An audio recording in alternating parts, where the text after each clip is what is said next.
اهلا بالمبدعين. النهارده هغير شكل اللابتوب بعد ما شفته لقيته متخربش كده ووجع قلبي معاه.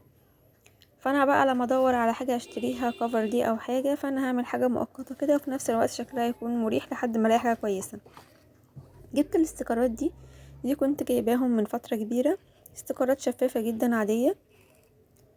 فانا فكرت ان انا ممكن احطها على اللاب كحاجز او حاجه تمنع اي حاجه تعمله خدش او تجرحه، وفي نفس الوقت اقدر اغير شكلها بعد كده وعادي ما تسيبش اي اثر على اللاب.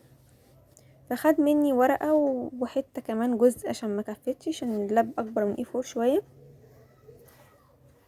بس، ولزقتها حتة حتة، ومسكت برضو حاجة قطن وفضلت ادوس عليها زي ما بنيجي نلزق اي حاجة فيها ستيكر، رول ستيكر على الحيطة او على مكتب او اي حاجة.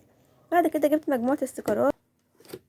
اكتر سيم محبب لقلبي هو القهوة، فهبتدي بقى ادور على حاجة فيها قهوة واحاول اركب سيم واحطه عليه.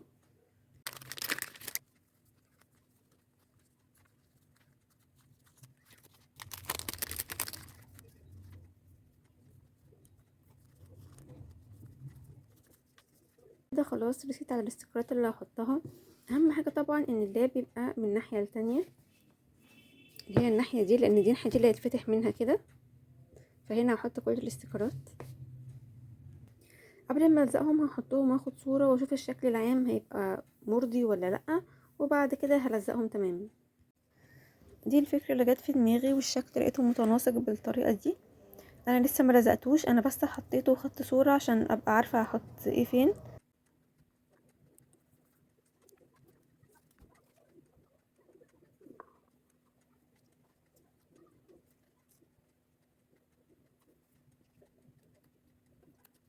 كان الشكل النهائي بعد ما لزقتهم كلهم.